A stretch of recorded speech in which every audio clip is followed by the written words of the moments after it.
Welcome to Wichita Weekend, the weekly public affairs program from iHeartMedia Wichita, 97.9 B98, 102.1 The Bull, Channel 963, and Alt 107.3. Happy Easter Sunday. My name is Don Guidus. Welcome to Wichita Weekend for April 21st, 2019. Interesting show for you today. We're going to cover a couple of very divergent topics. We're going to go from boxing to opera. So please stay with us for the next 30 minutes and enjoy this edition of Wichita Weekend.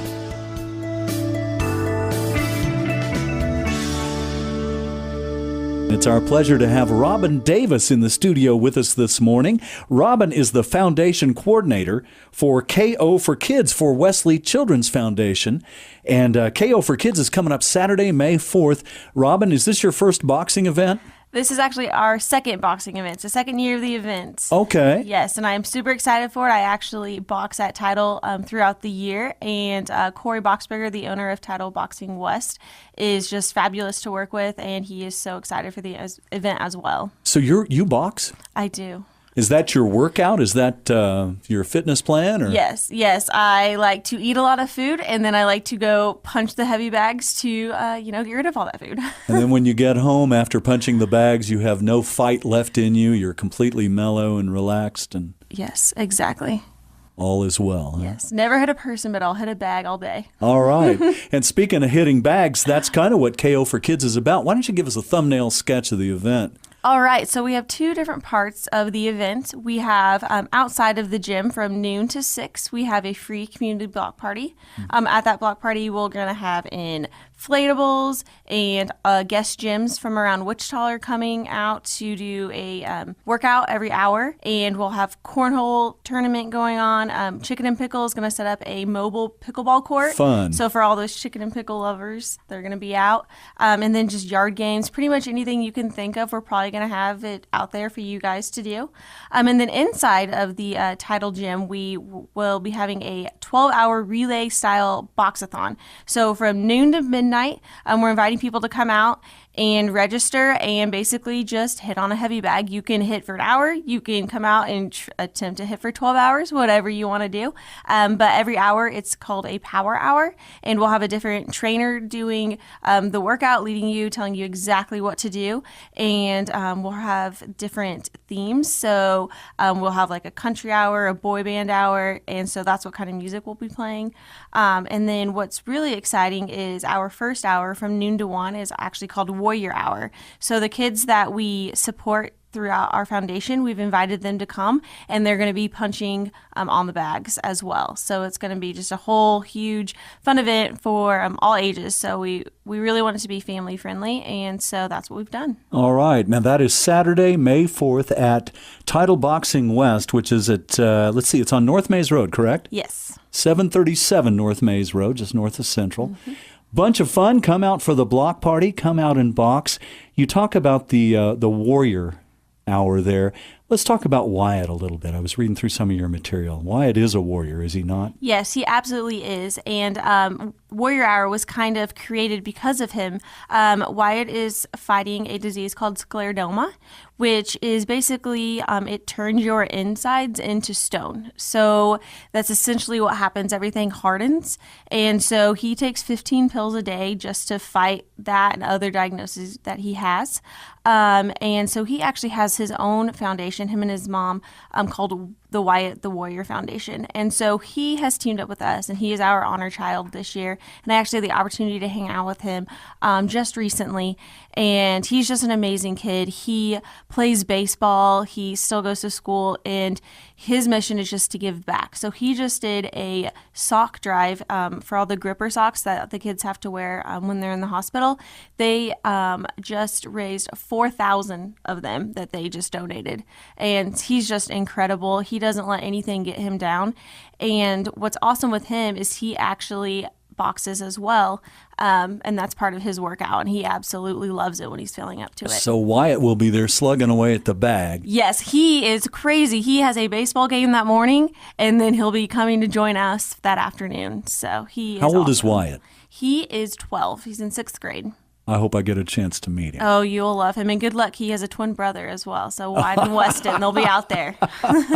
Well, in case you're just joining us, this is Wichita Weekend on iHeartRadio Wichita, and I'm visiting with Robin Davis. She is the foundation coordinator for Wesley Children's Foundation, and she's also really the boss of the Title Boxing Club event, which is called KO for Kids for Wesley Children's Foundation. How did you guys come up with this idea for a boxing event? Where did that come from? Well, I just love boxing, and I love being able to take all of my passions and put them together. And Corey at Title, he's held a few events before, and so I kind of just paired up with him. He likes to try and do an event for any nonprofit, at least one event every month. He's just really into supporting the community, and so that's where a lot of it stemmed. It was my passion for my foundation and my passion for working out and seeing how we could mesh those together, and just having the support of all the members at the gym is awesome. Well, there's a lot of different ways that different organizations raise money with walkathons and bike-a-thons and you name it. But this is truly unique. I've never heard of this kind of thing. And I guess it is your second year. So you've had some practice. So you know what you're doing. Yes. And do people come out, and this is the first time they've ever put on boxing gloves? Oh, yeah. That is a lot of why we do it, because it's kind of intimidating if you think about, hey, yeah, I want to box. That would be fun. And I'm not going to lie. I heard about it, and it probably took me 3 months to actually go in and try it. And since I've gone in, I've never turned back. And every person I've taken to the gym, they've absolutely loved it. So I was like, well, how can I get people in there to just try it and not be intimidated by it and have a lot of fun? And yeah, so we have people of all ages. My cousin, who is 5, was punching on the bags last year. My mom was punching on the bags. I mean, you name it, they're probably going to be there, and it is so much fun. I imagine that's one heck of a good workout. Mm-hmm. Oh, yeah. Really. I mean, because that's cardio, strength, agility, eye hand, the whole deal, even though you're sparring with a bag, essentially, and not another human. Now, I've got to ask you, have you ever sparred with another human? I have never sparred with another human. I'll hit on mitts, so a trainer will hold pads and I'll hit those, but that's about it. Everyone laughs at me because I cringe up and I laugh and walk away if they tell me to hit him, because I won't do it. I hate it. I was going to say, for a boxer, you're not marked up at all. No broken nose, no cauliflower ear. You're No, thank goodness. So you've been winning all your bouts with these bags. So. Yeah, yes, I want to know with the bags. So yes. That's right. Well, Robin Davis, tell us a little bit about you. I mean, kind of your Wichita story and how you came to work for Wesley Children's Foundation. Okay, well, I was born and raised in Wichita. I absolutely love it. I knew all throughout school that I was going to go to Wichita State. I grew up loving the Shockers, going to every basketball game, and this was before they got really good. So I got to go watch them lose a lot, but then I got to watch them win a lot when I was in college, so that was awesome. And I went there for business, and I graduated, and I didn't know exactly what I wanted to do, but I have always been interested in volunteering and giving back, and I've been surrounded by kids my whole life. My mom is a kindergarten teacher.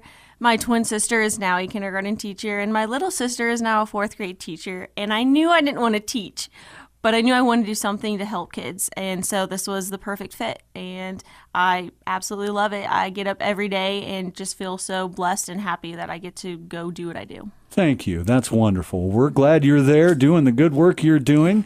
And in case you just joined us, this is Wichita Weekend on iHeartRadio Wichita, and we are talking with Robin Davis, the foundation coordinator from Wesley Children's Foundation, about KO for Kids, which is a super cool block party and boxing event on Saturday, May 4th at Title Boxing Club out west. That's on Mays Road, just north of Central.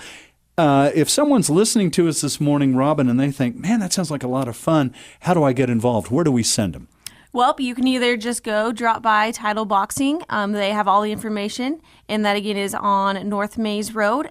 Or you can also go to our website, which is www.koforkids.org. It has all of the information. It has places for you to donate, for you to register, for you to learn more, and then it also has all of my contact information on that website as well. And I am always open to people reaching out, and I'll answer whatever questions they may have. Fantastic. Well, that's great to know.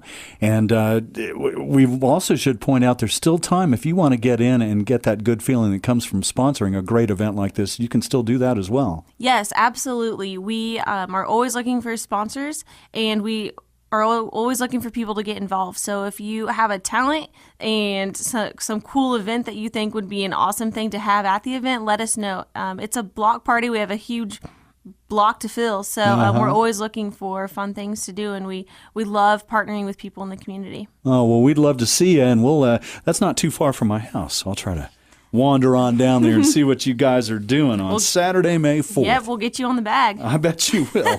On the bag. I saw an event. Are you familiar with Cuffs versus Axes?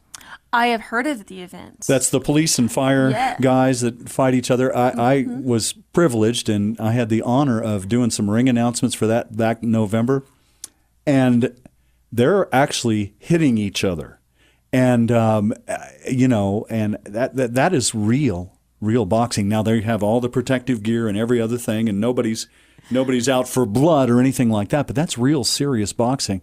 And I got to think, like I say, that there can be no better exercise for your entire body than that right there. Yeah, let me tell you, it is the most exhausting 3-minute round that I have ever experienced. It doesn't matter if it's your first time in there or your 500th time in there, you're still going to be exhausted. And there's always a way to give your 400% and walk out of there feeling awesome about yourself. I think that's the biggest thing is I coach girls on the run, and I've brought in a few of my girls, and they feel so empowered and just like the coolest person when they leave. And I think that is part of the awesome thing that I love. I mean, you can go in there and be stressed and having the worst day, and then you leave and everything is gone and you're ready to just, take on the world. I can imagine that. And I can imagine 3 hours of punching at a bag is a lot harder than it sounds. I mean, really, it would take it all out of you, right? Yeah. Oh, yeah. Yeah, so anybody who wants to come and try to punch for the 12 hours of the event, I don't know what we'll do for you, but we'll do something for you. We'll give you a free cup of water. Yeah, there you go. And a hearty thank you. Well, it's happening. Saturday, May 4th. Sounds like a lot of fun. It's for Wesley Children's Foundation, and it is KO for Kids. We've been visiting with Robin Davis this morning from Wesley Children's Foundation. She is the foundation coordinator. We highly encourage you to sign up and come out at least for the block party. That's going on from noon till 6, or the boxing event, which is going on from noon until midnight, correct? Mm-hmm. That's a lot of boxing, man. It is. That's a lot of slugging. No boxing experience necessary. Now, do I need to bring my own trunks and gloves and those high lace-up shoes, or you guys can help me out there? Your wardrobe, your outfit, you wear whatever you feel comfortable in. But if you have boxing gloves, bring them out. But if not, when you register, you will get your own hand wraps, and then we'll also have gloves for you to borrow for when you are punching the bag. All right. And speaking of hand wraps, I was looking through some of the material here now. Depending on which disease which team is fighting against, you have a different color hand wrap? Yeah, so what we've done is we are working on getting some of our warriors that we support, and we're having them come out. And then as we get teams signed up, we are pairing them up for that warrior hour and having them fight for a specific child or for their disease, because we really want this to be like a literal fight to say, you know what, you're fighting every single day and we're here helping you fight. We may not be able to do it for you, but we're raising money and we're doing all that we can in order to help you get better, or at least have a better day. We can't maybe cure their disease, but we can do whatever we can to make them be a kid and have that experience. I love it. It is a fight, and some of the daily fights that some of the clients you serve every day are nothing compared to coming out and punching on a bag for 3 minutes. Yep, and then we have people like Wyatt, which he has an autoimmune disease, so you look at him and you never know that what he does every day. It's a constant battle, and he'll never complain about it, and so... Wow. Yep. Well, Wyatt will be there along with hundreds of your closest friends and neighbors out there for KO for Kids. One more time, Saturday, May 4th. Title Boxing Club, just west Wichita, just north of Central on Mays Road. Saturday, May 4th, starting all about noon. And Robin Davis, one more time, can we get that website? www.koforkids.org. Thank you so much for being with us this morning on Wichita Weekend, and we'll see you out there. All right, we'll see you there.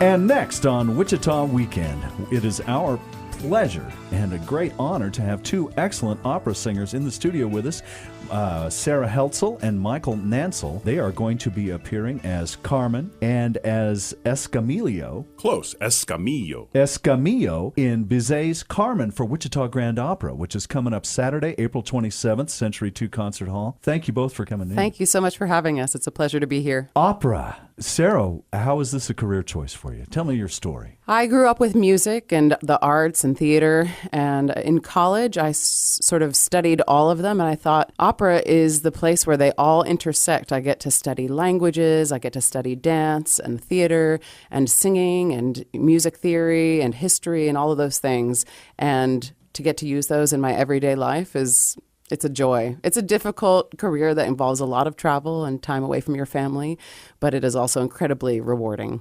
Now, you're an alto?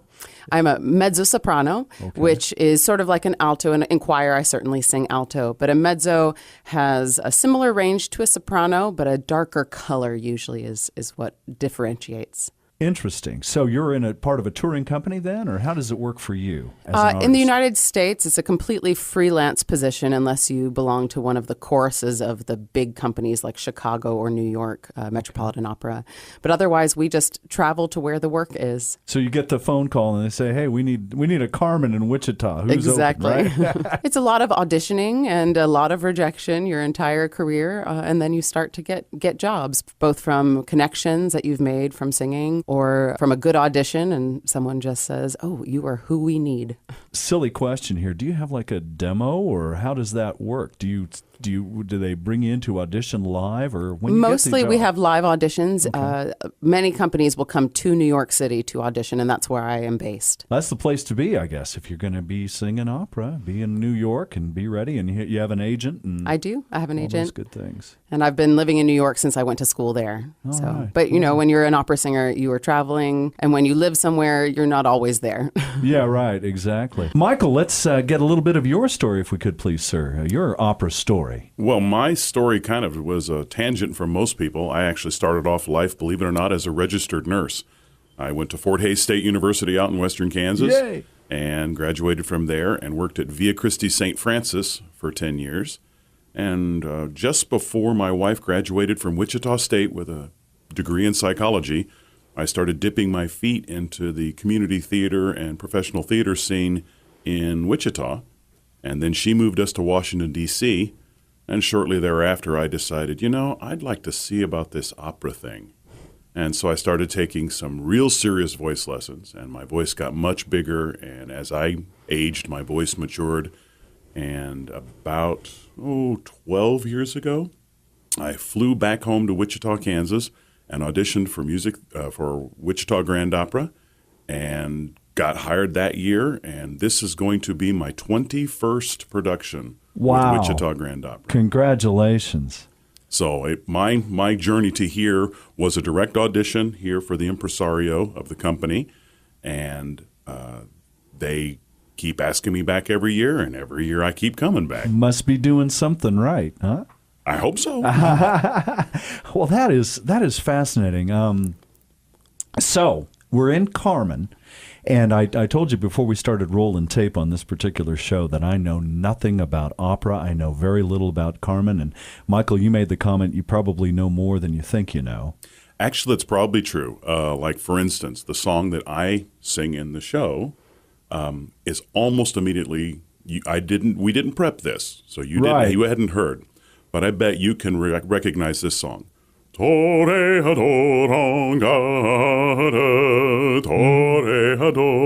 toreador. So you recognize that song. The Toreador song. Exactly. And even though you don't know exactly what I said in French, you can immediately, as a human being, pick up the fact that this guy's happy. Yeah, right. Whatever he's singing right. about at that point, it's a happy song, and it has a bounce to it. And then when you happen to find out, when you're sitting in your seat watching the show, that, this guy's in a bar, This guy's bouncing around and everybody's screaming his name, Escamillo, Escamillo. And when they come in, it's like, this is the bullfighter. This is the Elvis Presley of his day. Okay, this is the Justin Bieber of his day. Perfect. And everybody looks at him and goes, oh, I so love this man. I have to go to the bullfight to see what this guy's going to do. Yeah. Okay. And it's not only is that what happens from a character standpoint, but I think that's what happens from an audience standpoint. And even though the audience will find this guy eventually has some foibles, he's not perfect. He's a human with all the flaws that human beings have.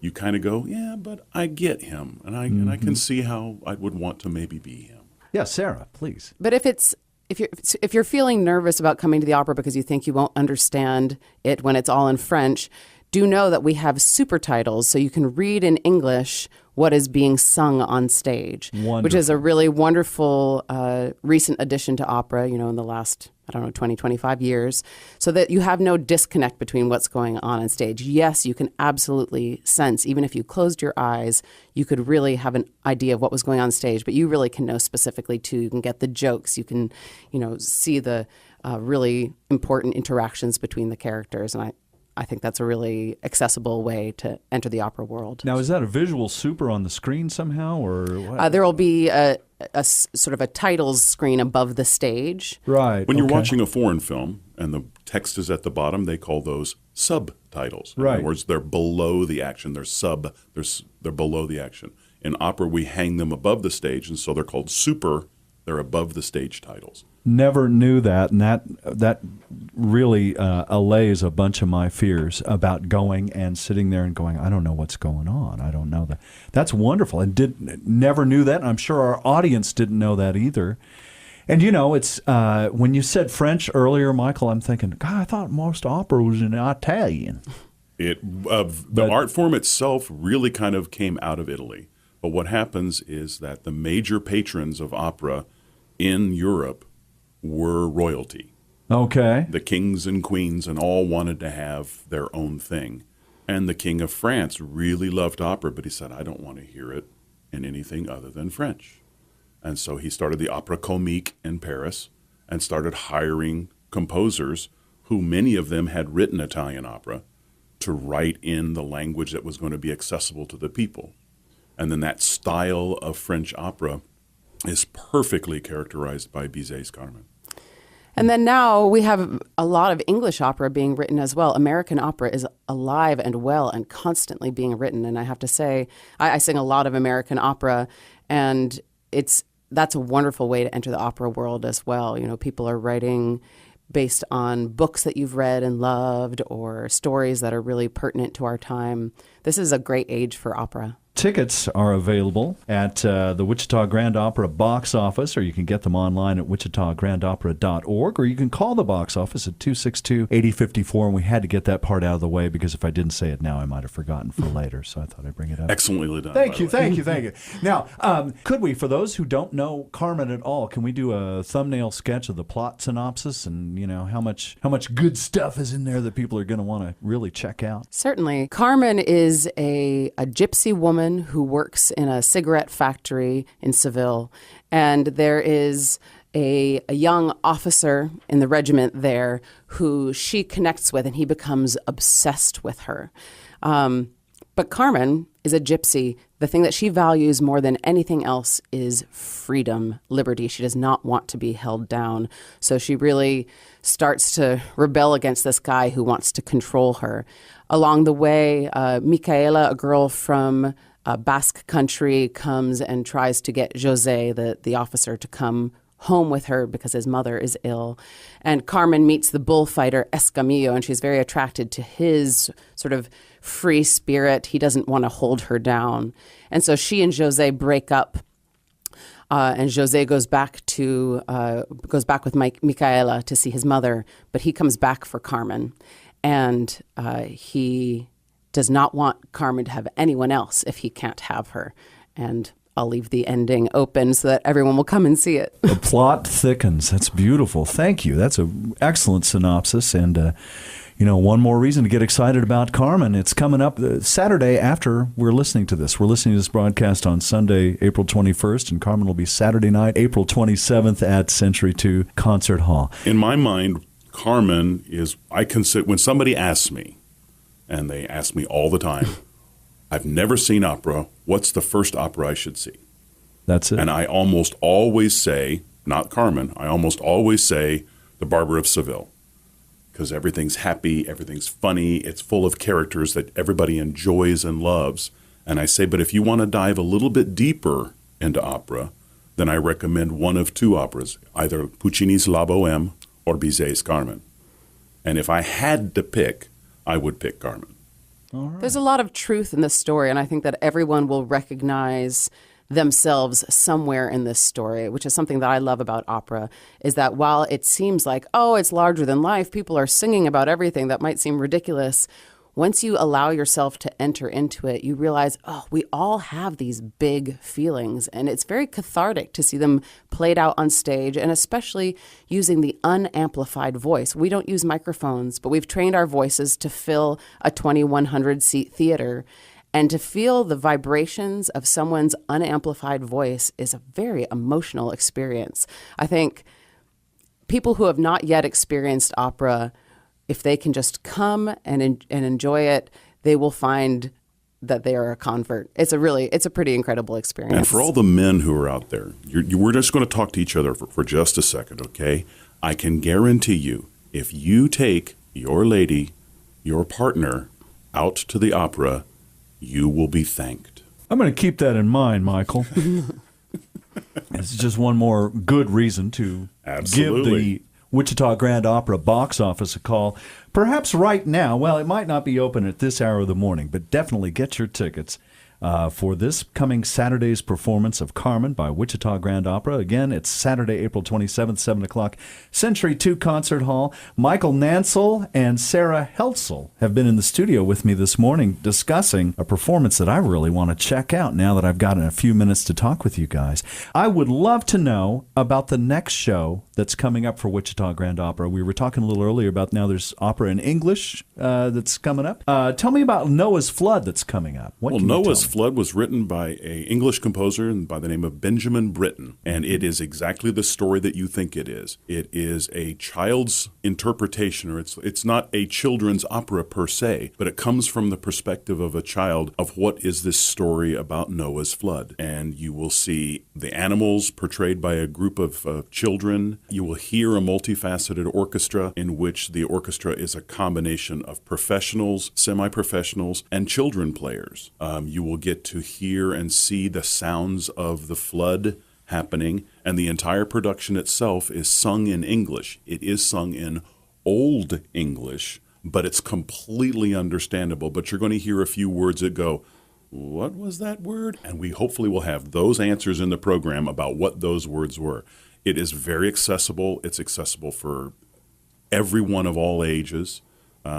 And that, like I said, is in English, and so you get an opportunity. You would have an opportunity to hear that production.